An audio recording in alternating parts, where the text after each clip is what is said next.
chiffre de France en termes de chiffre d'affaires.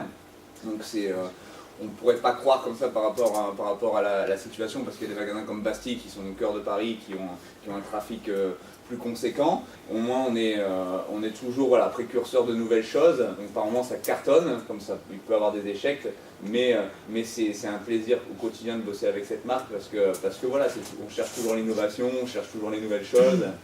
Et donc en fait derrière, commercialement parlant, c'est hyper plaisant parce qu'on se sent soutenu par rapport à ces campagnes. Et donc du coup, on sait que derrière, quand il y a quelque chose qui est cherché à être mis en avant par Nike, on sait que derrière nous, on va avoir des retombées économiques qui sont conséquentes.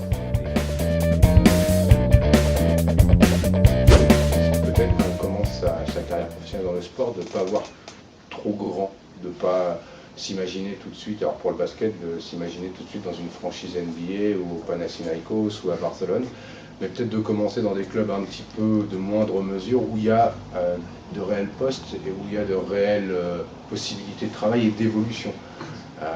Autrement dit, est-ce qu'il n'est pas mieux de commencer dans un club de N1, N2, en basket je parle, hein, et en foot peut-être de CFA, CFA2, où il y a tout à faire, où il y a tout à construire, où on va vous donner des possibilités de construire, vous, de mettre votre patte véritablement et de monter petit à petit avec le club.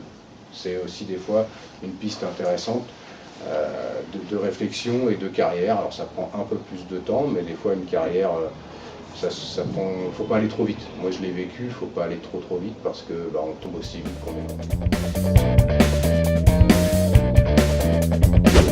La finalité, bien sûr, c'est que le client puisse venir acheter ce produit-là. Alors j'aime bien la petite phrase que dit la chef de produit de Mabagie, qui dit faire un produit pour faire un produit, en soi, il y a peu d'intérêt. Par contre, faire le produit que le client attend, ça c'est quand même le rêve de tout chef de produit. Et pour ça, c'est pas bien difficile, il suffit d'avoir des grandes oreilles, des grands yeux, puis d'écouter, d'aller rencontrer les utilisateurs. C'est pour ça que le fait. Vous partez tous dans un métier. C'est un peu comme les footballeurs, hein. Je veux dire, il y en a 500, il y en aura 10 qui vont sortir. Ici, je vous souhaite pas, hein, mais s'il y en a 10 qui sortent, c'est merveilleux, quoi. Parce qu'il y a du monde, il y a vraiment du monde. Moi, j'ai pas énormément de conseils à donner. C'est se faire un réseau. C'est ce qui est hyper intéressant pour vous. C'est être partout. Partout, partout, partout. Quand vous regardez un match de foot, dites-vous bien que tout ce que vous voyez, tout, c'est nous. Tout, sans exception. Le grand maillot qui était vendredi sur le terrain, le grand maillot, le nouveau maillot Nike, c'était nous. Toute la pub qui est autour, toute la décoration, tout ce qui est extérieur au Stade de France, c'est nous. Ouais, une petite chose que j'oubliais, quand vous voyez les joueurs quand ils rentrent, quand l'arbitre rentre sur le terrain, il y a un ballon en lévitation, ça dites-vous que c'est nous. Ça, c'est nous qui l'avons créé. Le client nous a dit, ouais, on voudrait avoir une stèle pour poser un ballon. J'ai dit, mais faire une stèle pour poser un ballon, c'est chez tout le monde, quoi. Tout le monde sait faire. Le premier convenu, il va faire une stèle.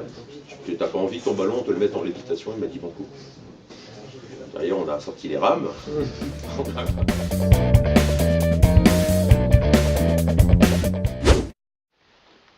C'est beaucoup d'échanges, c'est beaucoup de contacts.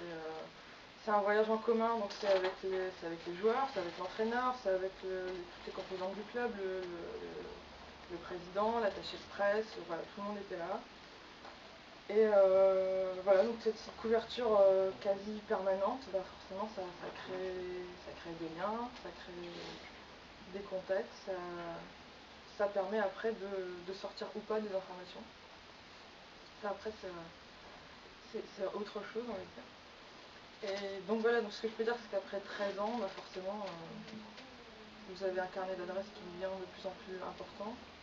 Et dans le sport, alors je connais pas tous les autres milieux du journalisme, mais dans le sport, le carnet d'adresses, c'est l'arme secrète.